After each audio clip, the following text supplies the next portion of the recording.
ይህ በአማረ ሁኔታ የሰበሰበን ቅዱስ አባታችን ሕያው እግዚአብሔር ከሁሉ አስቀድሞ ክብርና ምስጋና ለስሙ ይሁን።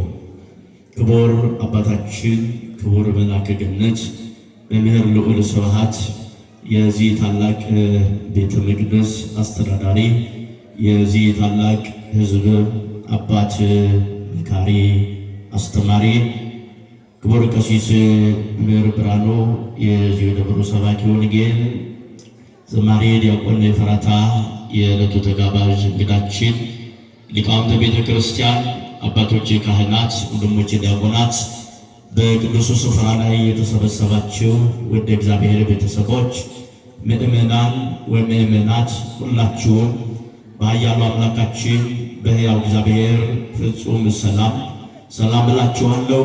እንደምን አደራችሁ? የእግዚአብሔር ምሕረት ቸርነት በዝቶላችሁ የሚያስፈራው የሚያስደነግጠው ድቅድቁ ጨለማ ተወግዶላችሁ በሚደነቅ ብርሃን ለመመላለስ ዕድሜ ለንስሐ የተሰጣችሁ ደግሜ እጠይቃለሁ። እንደምን አደራችሁ? እንደምን ቆያችሁ? እንደምን ሰነበታችሁ? ምሕረት ይቅርታ የባህሪ ገንዘቡ የሆነ ቅዱስ አባት ልዑል እግዚአብሔር ከሁሉ አስቀድሞ ስሙ ለዘላለም ይህችን ዕለት ባለቀ ባፈጀ ዕድሜያችን ላይ ተጨማሪ አድርጎ ስለሰጠን ሞት ርኩሰት ከበዛበት ዓለም ጠርቶ በፍቅር ስላቀረበን ክብርና ምስጋና ለስሙ ይሁን። የእናታችን የእመቤታችን የወላዲት አምላክ የቅድስት ድንግል ማርያም ስሟ ከቅዱሳን መላእክት ከጻድቃን ሰማዕታት ሁሉ ለዘላለም የከበረና የተመሰገነ ይሁንልን።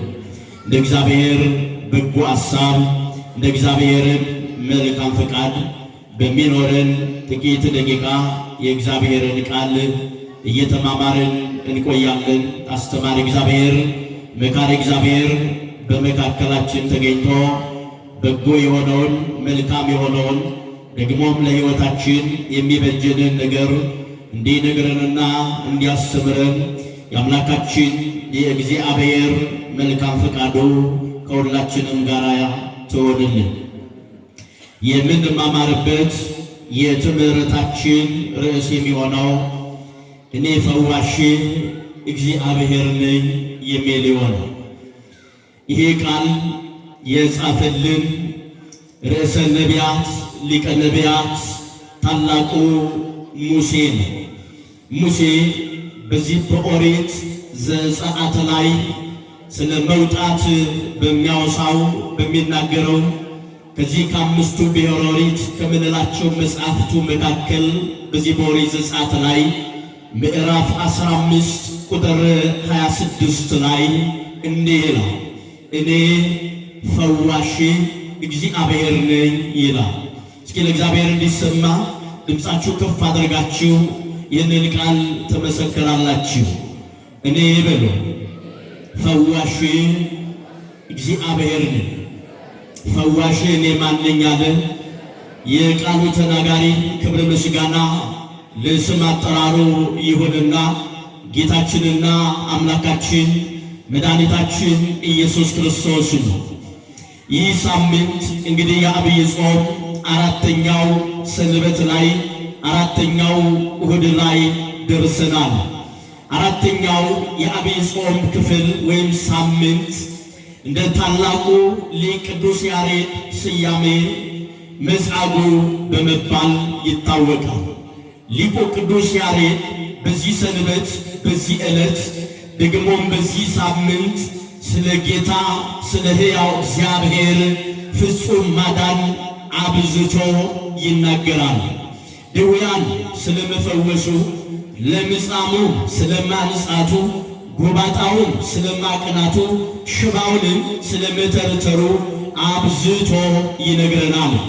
ስለዚህ ይህ ሳምንት መጻጉዕ በመባል ይታወቃል ማለት ነው። ስለዚህ ክርስቲያኖች ስለ ጌታ ስለ ኢየሱስ ክርስቶስ በመዋዕለ ሥጋዌው በመዋዕለ ስብከቱ ስላደረጋቸው የማዳን ሥራዎች ሕሙማነ ሥጋን በተአምር ሕሙማነ ነፍስን ደግሞ በትምህርት ስለመፈወሱ አብዝተን የምንናገርበት የምንመሰክርበት ከዚህ የተነሳ ፈዋሹ እርሱ እግዚአብሔር እንደሆነ ሲገልጥና ሲናገር ክብር ለስሙ ይሁንና አባታችንና አምላካችን ሕያው እግዚአብሔር እንዲህ አለ፣ እኔ ፈዋሽ ማን ነኝ አለ? እግዚአብሔር ነኝ አለ። ሁላችንንም እግዚአብሔር ይፈውስ። ልብስ ያልሸፈነው ጉድ የለም። ሁላችን ስንታይ ደህና እንመስላለን፣ ጤነኞች እንመስላለን። የውስጣችን መጉደል፣ የውስጣችን መሰበር፣ የውስጣችን መቁሰል ማብቻ ያውቃል? እግዚአብሔር ያውቃልና እሱ በምሕረቱ ይማር። ታላቁ ሊቀ ነቢያት ሙሴ እግዚአብሔር እንዲህ አለው ነው የሚለው። ለሙሴ እግዚአብሔር እንዲህ አለው፣ እርሱም አንተ የአምላክን የእግዚአብሔር ቃል አጥብቀ ብትሰማ በፊቱ የሚበጀውን ብታደርግ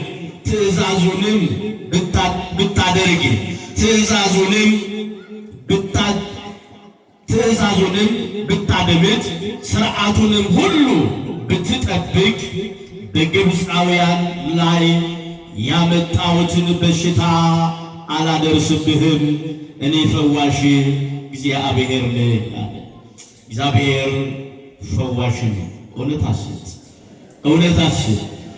በዚህ ሳምንት ስለ ጌታ ማዳን ስላዳናቸው ስለ ጌታ ስለ አምላካችን ስላደረጋቸው ድንቅ የማዳን ሥራዎች የምንመሰክርበት የምንናገርበት ዕለትና ሳምንት ነው ካልን ትምህርታችን እንዳይሰፋብን ጌታ ካዳናቸው ጌታ ድንቅ ሥራ ከሠራላቸው በመጽሐፍ ቅዱስ ተመዝግበው ካሉ ጥቂት ነገሮችን እንመለከትና ትምህርታችንን እንጠቀልላለን። እግዚአብሔር አምላክ ከሁላችን ጋር ይሁን። በዚህ በማቴዎስ ወንጌል ላይ ምዕራፍ 8 ቁጥር 8 ላይ ስትመለከቱ አንድ የቅፍርናሆም ሰው የመቶ አለቃ ልጁ በጽኑ የታመመበትን ሰው ታሪክ ተመዝግቦ ታገኛላችሁ። ይህ የቅፍርናሆሙ ሰው ይህ የመቶ አለቃ ልጁ በታመመበት ጊዜ የታመመበት ልጁ አልጋ ላይ ጥሎ አዳኝ የሆነው ፈዋሽ የሆነው መሐሪ የሆነው ይቅር ባይ የሆነው እግዚአብሔር እርሱ እንደሆነ ወደ ኢየሱስ ክርስቶስ ጉዞ አደረገ ይላል። እየተሽቀዳደመ እየሮጠ እየተፋጠነ ወደ ጌታ ወደ ኢየሱስ ክርስቶስ ሄደና ይህ የቅፍርናሆም ሰው የመቶ አለቃ ለኢየሱስ ክርስቶስ እንዲህ አለው፣ ጌታዬ፣ አምላኬ፣ አባቴ፣ ክብሬ ሆይ ልጄ ታሞብኛልና እባክህ አድንልኝ አለው። ጌታ ኢየሱስ ክርስቶስ በዛ ሰዓት ላይ ብዙ ድውያን በመፈወስ ላይ ብዙ ሕሙማን በማዳን ላይ ድንቅ ሥራ በማድረግ ነው። ይህንን ታምር ሰምቷል። የማዳኑ ዝና በቅፍርናሆም ሰው ጆሮ ገብቷል። በጆሮ ብቻ አይደለም ወደ ልቡ ዘልቋል። አሁን ወደ ጌታው ሄደና ጌታዬ እባክህ አንድ አለኝ የምለው ልጄ የኃይሌ ማረፊያ የልቤ ተስፋ የሆነ ልጄ ታሞብኛል፣ ጌታ ሆይ እባክህ አድንልኝ አለ። ጌታ ኢየሱስ ክርስቶስም ለዚህ ለቅፍርናሆም ሰው ለመቶ አለቃ እንዲህ አለው፣ ልጅህን እመጣለሁ ወደ ቤት ልጅህን አድንልሃለሁ። የልጆች መታመም ከባድ፣ ይሄ ለወላጆች ብንተው ይህ ለወለዱት ለእናቶቻችን ለአባቶቻችን ብንተው መልካም ነው። ስሜቱ ጠንቅቀው ስለሚያውቁ ስለምትረዱ ልጅን አድንልሃለሁ፣ ልጅን እፈውስልሃለሁ፣ እኔ ወደ ቤት እመጣለሁ፣ አንተ ሂድ ወደ ቤት አለው። ነገር ግን የዚህ የቅፍርናሆም ሰው የመቶ አለቃ ጌታ ኢየሱስ ክርስቶስ ወደ ቤት ሂድ ሲለው ዝም ብሎ አልሄደም። ጌታዬ ሆይ አለ፣ መለስና ማነጋገር ጀመረ። አባቴና አምላኬ ክብሬ ይሁን ሆይ እኔ ኃጢአተኛና በደለኛ ነኝ። በእኔ በቤቴ በኃጢአተኛው በቤቴ ጣራ ስር ትገባ ዘንድ አንተ አይገባህም። አንተ ሁሉ ማድረግ ትችላለህ፣ ኤልሻዳይ የሆንክን። ስለዚህ እዚህ ብቻ ሆነ ቃል ተናገር፣ ልጄ ደህና ይሆናል አለ። ምን ብቻ ተናገር? ኧረ እግዚአብሔር በምድሪቱ ቃል ይናገር። የተለያየው አንድ እንዲሆን፣ ፍቅር የጠፋበት ፍቅር እንዲያገኝ፣ የታመሙ ደህና እንዲሆኑ፣ የተሰበሩ እንዲጠገኑ፣ በበሽታ የተያዙ ደህና እንዲሆኑ፣ የተጎሳቀሉ ሰላም እንዲሆኑ፣ አዎ የተራራቀው እንዲቀራረብ እግዚአብሔር በምድሪቱ ላይ ቃል ይናገር። ልፍረስ ወዳለው ወደ ዘመመው ጎጇችን መድኃኒዓለም ይምጣ። እሱ ቃል ይናገር። እሱ ሲናገር የዘመመው ጎጇችን ቀና ይላል። ክርስቲያኖች አንተ ቃል ብቻ ተናገር፣ ወደ ቤቴ ትመጣ ዘንድ በኔ በኃጢአተኛ በቤቴ ጣራ ስር ትገባ ዘንድም አይገባህም። እዚህ ሆነ ቃል ተናገር አሉ። ዞር አለ ጌታ ኢየሱስ ክርስቶስ። እስራኤላውያን ተመለከተ፣ ከእርሱ ጋር ያሉ ሕዝቦች ተመለከተና እንዲህ አለ፣ እናንተ እስከ ዛሬ ድረስ ከእስራኤላውያን ወገን እንዲህ ያለ ጽኑ እምነት ያለው ሰው አላገኘሁኝም አሉ። በቃ አንተ ወደ ቤት ሄድ፣ ልጅህ ደህና ይሆናል አሉ።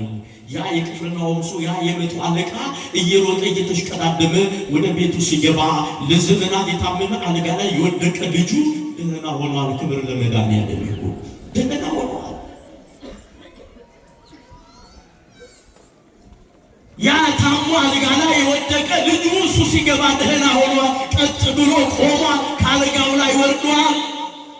የታመሙ ካልጋቸው ቀና ብለው ካልጋቸው እንዲወርዱ ደህናም እንዲሆኑ ቃል ይናገር ባልጋቸው፣ ቃል ይናገር በቤታቸው፣ ቃል ይናገር በተኙበት ስፍራ። መድኃኒዓለም ቃል ብቻ ተናገር ብሎ ልጁን ያስማረ የልጁን ጤንነት እንዲመለስ ያደረገ ታማኝ ሰው ነው። ወዳጆች እናንተ ልጆቻችሁ ሲታመሙ ወዴት ይሆን የምትሮጡት? ወዴት ይሆን የምትፈጥኑት? ወዴት ይሆን የምትሽቀዳደሙት? ይህ ሰው ልጁ ሲታመምበት ብዙ ያደረገው ወደ እርሱ ሁሉ ማድረግ ወደሚችለው እኔ ፈዋሽ እግዚአብሔር ነኝ ወዳለው ወደ እግዚአብሔር ነው የሮጠው። ወደ አባቱ ወደ ኢየሱስ ክርስቶስ ነው የሄደው። ይህ ሰው በውስጡ ያለው የእምነት ጽናት አልጋ ላይ ለዘመናት የወደቀው ልጁ ቀጥ ብሎ እንዲቆም አድርገዋል። በእኔና በእናንተ ኑሮ በእኔና በእናንተ ልብ ውስጥ ያለው እምነት አደል ለሌሎች አደል ለቤተሰብ አደል ለጎረቤት አደል ለባልንጀራ ለወንድም ለእህት አደል ለእናት ለአባት ለልጅ ለእኛ የሚበቃ እምነት ልባችን ውስጥ አለው። ክርስቲያኖች እኛን ማዳን የሚችል እምነት፣ እኛን ማሻገር የሚችል እምነት።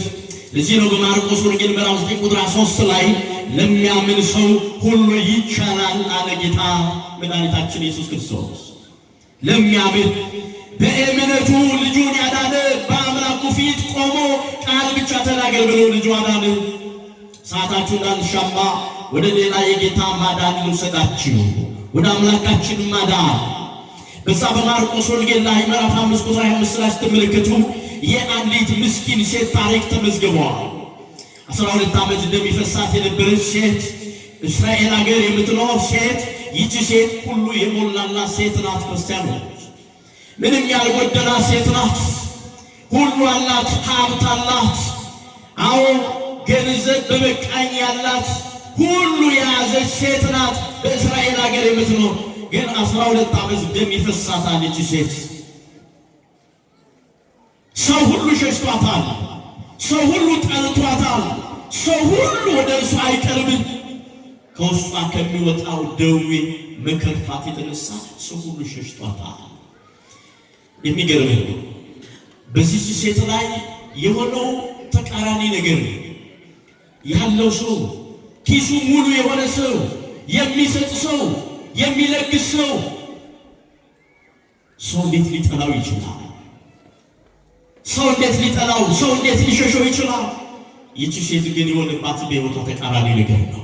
ሁሉ እያላት ገንዘብ ሞልቷት፣ ነገር ግን ከበሽታዋ ጽናት የተነሳ ትከረፋለች፣ ትሸታለች እያሉ ሰው ሁሉ ይሸሻታል። ሰው ሁሉ ርቋታል። ብቸኛ ሆናለች። ይህች ሴት ያልደረሰችበት ስፍራ የለም። ገንዘቧን ስትከፍል፣ ለባለ መድኃኒት ስትሰጥ፣ ወደ ሕክምና ስፍራ ስትሄድ፣ ለዶክተሩ ስትከፍል፣ ለጥበበኞች ስትሰጥ፣ እድናለሁ ብላ ሳንቲሟን ስትዘራ ኖራለች ዘመኗ ለመዳ። ወዳጆች የተወደዳችሁ ክርስቲያኖች ገንዘብ መድኃኒት ገዝተንበት መድኃኒት ሊሆነን የሚችለው ማሲፈቅድ ብቻ ነው። አዎ በቁጣ ቀን ገንዘብ ሊያደርግ አይችልም ተብሎ የተጻፈ ሕክምና ሄደን ዶክተር አይቶን ለበሽታችን የሚመጥነው መድኃኒት ሰጥቶን መድኃኒቱ በገንዘባችን ገዝተን ስንወስደው መዳን የምንችለው ማን ሲፈቅድ ብቻ ነው። እግዚአብሔር ሲፈቅድ ብቻ ነው። ይቺ ሴት ገንዘቧ ለባለ መድኃኒት ሁሉ ሰጥታ ጨርሳለች። ያልገባችበት ያልሄደችበት የሕክምና ባለጥበበኛ የተባሉ ያውቃሉ የተባሉ ሰዎች ሁሉ ሄዳ ጠይቃለች፣ ገንዘቧ ከፍላለች። ግን መዳን አልቻለች። ግን ፈውስ ማግኘት አልቻለች። አዎ በብዙ ደክማለች፣ በብዙ ሩጣለች፣ በብዙ ወጥታለች፣ በብዙ ወርዳለች። ያልገባችበት ስፍራ የለም። ገንዘብ ስላላት አሉ የተባሉ ባለመድኃኒቶች ገንዘባቸው ውድ ነው፣ ሕክምናቸው በጣም ከፍተኛ ዋጋ የሚጠይቅ ነው የሚባል ሁሉ አልቀራትም፣ ሄዳለች። ሴቲቱ ግን ብቻዋለች። ብቻዋን ሁሉ የሸሻት ሁሉ የራቃት። አዎ ደዌ ሲጸናብን፣ መከራው ሲጸናብን፣ አልጋ ላይ ስንወድቅ ሰው እኮ ይሰለችናል። ያልሰለችን በወደቅንበት አልጋ ላይ እንኳን አልጋችን እያነጠፈ ያስታመመን እሱማ ብቻ ነው። ክብር ለስሙ ይሁን። እሱ ብቻ እግዚአብሔር ነው። ያልተወን ያልሰለችን ያልተጠየፈ እሱ ብቻ ነው። ዛሬም እኮ የማይድኑ ተብለው ተስፋ ተቆርጦባቸው፣ አዎ ሰው እንኳን እንዳያያቸው የሶስት ንፋስ የራባቸው ሰው የጠማቸው ሰዎች አሉ። ቤት ክላስ ለብቻ ተዘግቶባቸው የማይድኑ ተብለው ተስፋ ተቆርጦባቸው። ሁሉ ተስፋ ይቆርጣል። በእኔና በእናንተ መዳኑስ ተስፋ ያልቆረጠ እስከ ቀራንዮ ድረስ የወጣ በቀኖት የተቸነከረ ሥጋውን የቆረሰ ደሙን ያፈሰሰ መከራ የተቀበለ እሱ ኢየሱስ ክርስቶስ የድንግል ማርያም ልጅ ብቻ ነው። ይህች ሴት ሰው ሁሉ ሸሽቷታል። ደዌዋ በሽታዋ ከሰው አርቋታል። ማንም አይቀርባትም። እንዴት ዋልሽ እንዴት አደርሽ የሚላት የለም። ሰው የራባት ሰው የጠማ ሴት ናት። ገንዘብ አላት። ግን ገንዘቧ በየመድኃኒቱ በየሕክምናው ስፍራ ለጥበበኞች ብትሰጥም መዳን ግን አልቻለችም። ፈውስ ልታገኝ ግን አልቻለችም። በዓለም ላይ ብዙ የተንጣለሉ ፎቆች ያሏቸው ገንዘባቸው ቆጥረው መጨረስ የማይችሉ እልፍ ሰዎች በዓለም ላይ አሉ። ግን ከሁሉ የተከለከሉ ናቸው። ስኳሩ፣ ጨው የበዛበት ቅባቱ ሁሉ እንዳትበላ ተብሎ የተከለከሉ። እግዚአብሔር ከእንደዚህ አይነት ሕይወት ሁላችንን የሚጠብቀን።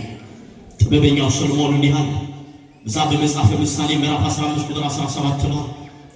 ብዙ እርካታ ብዙ ጫጫታ ባለበት ስፍራ እነሆ ፍሪዳ ከመቁረጥ ጮማ ከመቁረጥ በላይ እነሆ ጸጥታና ሰላም ፍቅር ባለበት የጎመን ወጥ መብላት ይቻላል። ጎመን መብላት ይሻላል። ጎመን በጤና ብላችሁ አታውቁ? መጽሐፍ ቅዱስ እኮ ነው የሚለው። ብዙ አካታ ብዙ ጫጫታ ብዙ ረብሽ በሞላበት ስፍራ ላይ በሞላበት ሕይወት በሞላበት ኑሮ ውስጥ ያማረውን ፍሪዳ ከመቁረጥ ጮማው ከመቁረጥ ከመብላት በጤና በደህና በፍቅር በሰላም ሆኖ ምን መብላት ይሻላል? ጎመን መብላት ይሻላል። አዎ ይሻላል። ሴቲቱ ገንዘቧን ሁሉ ከፍላ ስትሰጥ ስትበትን ለባለ መድኃኒቶች ስትከፍል አለኝ ያለችው ገንዘቧ ሁሉ አለቀ። አይገርም? ሁሉ የኛ የመሰለ ነገር ያልቃል። በዓለም ውስጥ ግን ትናንትና ሁሉ የሞላላቸው ተብለው በሰከንዶች በደቂቃዎች ውስጥ አንዳችን የሌላቸው ባዶዎች የተባሉ በምድር ላይ ብዙ ናቸው። ጠዋት ላይ ሁሉ የሞላላቸው ተብለው ሁሉ አላቸው ተብለው ያልጎደለባቸው ተብለው ከሰዓትና መሻሽ ላይ አንዳችን የሌላቸው ባዶ የሆኑ ብዙዎች ናቸው። በዓለም እንዲህ ጠዋት መሳቅ ከሰዓት ማልቀስ በዓለም ውስጥ እንዲሁ ጠዋት ማግኘት ከሰዓት ማጣት በዓለም ውስጥ እንዲሁ ማዘን መጎሳቀል ማጣት ማግኘት መሰበር መጠገን ማልባት ማልቀስ መደሰት እንዲህ ሁሉ ይከናወናሉ። ሁሉ አላት የተባለች ሴት አንዳች የሌላት ሆነች። በዚህ ሰዓት ነበር ፈጥና ተሽቀዳድማ አሁን ወደ እግዚአብሔር ወደ አምላኬ ብሄድ ይሻለኛል አለች። ወደማ ብሄድ ይገርመኛል። የዓለማውያን ምርጫ ሁሌም ባዶነት ሲሰማን ነው ወደ እግዚአብሔር ቤት የምንመጣው። ሁሉ ሲሞላልን በዓለም ውስጥ ነን። ሲሞልብን በእግዚአብሔር ቤት እንበረከካለን። ሁሉ እንዲሞላልን ጠይቃለን፣ እናነባለን፣ እናለቅሳለን። ሁሉ ሲሞላልን ሁሉ የእኛ ሲሆን ግን ሁሉ የሞላልን ለማጥፋት እኛ በዓለም ውስጥ ነን። ሁሉ የሞላልን ጌታ እግዚአብሔርን እንረሳዋለን። ሁሉ ባላት ጊዜ ሁሉ በሞላላት ጊዜ ገንዘቧ ባላት ጊዜ ጌታዬ ብላ ያላስታወሰችው ያቺ ምስኪን ሴት ሰው ሁሉ የሸሻት ሰው ሁሉ የጠላ ሴት ገንዘቧም አልቆ ባዶ ስትሆን ወደ ጌታዋ ወደ ኢየሱስ ክርስቶስ ወደ እርሱ ብቀርብ ይሻለኛል አለች። ቅዱስ ዳዊት አሁንስ ወደ ማን መቅረብ ይሻለኛል አለ? ወደ እግዚአብሔር መቅረብ ይሻለኛል አለ። ግዴላችሁም እንቅረብ ወደ እግዚአብሔር። ግዴላችሁም እሱ ነው የሚሻለኝ። የእኛ ያለው ይጠፋ፣ የተመካንበት ነገር ሁሉ እንዳልነበረ ይሆናል። ጠዋት አይተናቸው ማታ ያጣናቸው ብዙ ሰዎች አሉ። ክርስቲያኖች ወደ እግዚአብሔር መቅረብ ይሻላል። ቢሞላም ቢጎልም ብናጣ ብናገኝም በመሰበር በመጠገን ውስጥ ሆነን በመውደቅ በመነሳትም ውስጥ ሆነን በሙላትም በጉልበት ውስጥ ሆነን አለማን ይሻላል? እግዚአብሔር የተሻለ እሱ የተሻለ ተስፋ የማይቆርጥ በኃጢአትና በበደል በርኩሰት ውስጥ ብንሆን ለሆነ ንስሐ የሚጠራ እናንተ ሸክማችሁ የከበዳችሁ ሆይ ኑ ወደ እኔ ላሳርፋችሁ የሚል አሳራፊ አባት እግዚአብሔር እሱ ብቻ ነው። የማቴዎስ ወንጌል ምዕራፍ 11 ቁጥር 28 ላይ ተመልከቱ። እናንተ ሸክማችሁ የከበዳችሁ ሆይ ኑ ወደ እኔ ላሳርፋችኋለሁ። ሸክም የሆነብን ኃጢአት ሸክም የሆነብን ነው። ሸክም የሆነብን እግዚአብሔር የማይስማማ ብልሹ አሰራር ከዚህ ሁሉ ኑ ላሳርፋችሁ እያለ አሳራፊው መድኃኒዓለም ያሳርፈን። እሱ ካላሳረፈን ማን ያሳርፈን ይቻላል? ማን ይችላል? ክርስቲያኖች ምንድነው ያሳረፈን? እውቀት ነው ወይ? ገንዘብ ነው ወይ? ስልጣን ነው ወይ? አለን ያልነው ገንዘባችን ነው ወይ ያሳረፈን? ገንዘብማ አሳራፊ እንዳልሆነ ጤናም ሊሆን እንዳልቻለ እኮ በዚህ ሴት ታሪክ እያየን እየተመለከትን ነው። ባዶ ስትሆን ሁሉ ሲያልቅባት ኧረ ጌታዬ ኧረ አምላኬ አለችና ጉዞዋ ወደ ኢየሱስ ክርስቶስ አደረገች። ወደ ኢየሱስ ክርስቶስ ስትመጣ ይሻለኛል ብላ መርጣና ወዳ ጉዞ ስታደርግ ሁሉ አልጋ ባልጋ አልሆነላት። መንገዱ ታጥሯ በብዙ ሰዎች መካከል ተከቧ ያቺ ሴት እምነቷና ተስፋዋ ጌታዬ ባገኘው መድኃኒቴን ባገኘው ጤናዬ የሚመልስልኝ ባገኘው አንድ እንኳን የልብሱን ዘርፍ የልብሱን ጫፍ ብነካው ደሜ ቀጥ ይላል ብላ አመነች። ለብዙ ዘመናት በእግዚአብሔር ቤት ተመላልሰው ለብዙ ዘመናት በእግዚአብሔር ቤተ መቅደስ ተመላልሰው ለብዙ ዘመናት ጾመናል፣ ጸልየናል። ለብዙ ዘመናት ለሰዓታት ለኪዳኑ ለቅዳሴው ተግተናል። ግን ስንመጣ በእምነት ነው የመጣነው። አምነን ነው የመጣነው። ሁሉ እንደሚደረግልን አምነን ነው የመጣነው። ይህን ተረድተን ነው የመጣነው። ይህን አምነን እንድንመላለስ እግዚአብሔር ይርዳን በቸርነቱ። የልብሱን ዘርፍ ብነካው ደሜ ቀጥ ይላል አለችና በዛ በሕዝቡ መካከል እየወደቀች እየተነሳች በብዙ መከራ በብዙ ውጣ ውረድ እንደምንም እየጠሏት አንቺ የምትከረፊ አንቺ የምትሸቺ አንቺ በሽተኛ እያሏት የሁሉ ስድብና የሁሉ ማጉረምረም ችላ እንደምንም ወድቃ ተነስታ ወደ ኢየሱስ ክርስቶስ ወደ እርሱ ቀረበችና የልብሱን ዘርፍ ስትነካው 12 ዓመት ይፈሳት የነበረ ደም ቀጥ ብሎ ቆመ ይላል። ክብር ለመድኃኒዓለም ይሁን። ቀጥ ብሎ ቆመ። ጌታ ኢየሱስ ክርስቶስን እንዲህ አለ፣ መለሳልና የነካኝ ማን ነው አለ። ሐዋርያት እንዲህ አሉ፣ ጌታ ሆይ ሕዝቡ እንደምታየው ብዙ እልፍ ሕዝብ ነው ያለው፣ ማን ነው የነካኝ እንዴት ትላለህ? ሁሉ እኮ አንተን ይነካል። ሕዝቡ ብዙ ነው፣ አንተን የሚከተል መዳን የሚሻ ከበሽታው መገላገል የሚፈልግ ብዙ ሕዝብ አለ ካንተ ካጠገብህ፣ ማን ነው የነካኝ እንዴት ትላለህ? ይህች ሴት ገንዘቧ ባላት ጊዜ ለባለ መድኃኒት ስትከፍል መዳን አልቻለችም። ለምን ይመስላችኋል? እግዚአብሔር ማዳን አቅቶት ይመስላችኋል? ፈውስ መስጠት አቅቶት ይመስላችኋል? አይደለም። ይህች ሴት ገንዘብ እያላት ለባለ መድኃኒቶች ያውቃሉ ለሚባሉ ለጥበበኞች መድኃኒቷን ለማግኘት ገንዘቧ ከፍላ መድኃኒት አግኝታ ብትድን ኖሮ ይህች ሴት ምን እንደምትል ታውቃላችሁ? አቤት የገንዘብ መኖር ማማሩ ትላለች። ከገንዘቤ ብዛት የተነሳ ካለ ገንዘብ የተነሳ ካለ በሽታ ከነበረብኝ በሽታ ዳን ተፈወስኩኝ ትላለች። መች እግዚአብሔር አዳነኝ እንላለን እኛስ ብንሆን የተሻለ ሐኪም አይቶኝ የተሻለ ኧረ ግድ የለህም የተሻለ እግዚአብሔር ብቻ ነው። እሱ ቢያይ ይሻላል፣ እሱ ቢያይ ይሻላል፣ እሱ ቢያየን አይሻልም? ክርስቲያኖች አሁን እሱ ቢያየን ነው የሚሻለው። የተሻለ ሐኪም የተሻለ ዶክተር አይቶኝ አትበሉ። ዶክተር እንዲህ ብሎ ሐኪም እንዲህ ብሎ እንላለን። እግዚአብሔር ነው የተሻለ ሐኪም ፈዋሽ። እኔ ማንኛው እግዚአብሔር። ስለዚህ ሴት ካላት ገንዘብ ብትድን ኖሮ አቤት የገንዘብ መኖር ማማሩ ከገንዘቤ የተነሳ ዳንኩኝ ትል ነበረ። ግን ገንዘቧን እስኪጨርስ አለ እግዚአብሔር። ገንዘቧ ጨርሳ ወደ እርሱ ስትሄድ አምና የልብሱ ዘርፍ ጫፍ ብነካ እድናለሁ ብላ ወደ እርሱ ስትሄድ እንዳለችውም የአምላኳ ኢየሱስ ክርስቶስ የልብሱን ዘርፍ ስትነካ ይፈሳት የነበረ ደም ቀጥ አለ። የሚነካኝ ማን ነው አለ። ብዙ ሰው ካንተ ጋር አሉት ሐዋርያቱ። እንዲህ የተናገረው አላዋቂ የኛ ሥጋ መልበሱ አንድ ለማጠየቅ፣ ሁለተኛ ደግሞ ይህች ሴት ከአንደበቷ የመዳኗን ምስክር መውጣት ስላለበት የነካኝ ማን ነው? ሴቲቱ እየወደቀች እየተነሳች ለክብሩ እየሰገደች እየተንበረከከች ጌታዬ አምላኬ መድኃኒቴ ሆይ 12 ዓመት ደም ይፈሰኝ ነበረ፣ ሰው የጠላኝ ሰው የሸሸኝ ነበር፣ የልብስን ዘርፍ ጫፍ ስነካ ይህ ደም ቀጣለ ብላ ምስክርነቷን ሰጠች። ይህች ሴት ሁሉ የሸሻት ሴት ናት፣ ሁሉ የሸሻት ሴት ናት።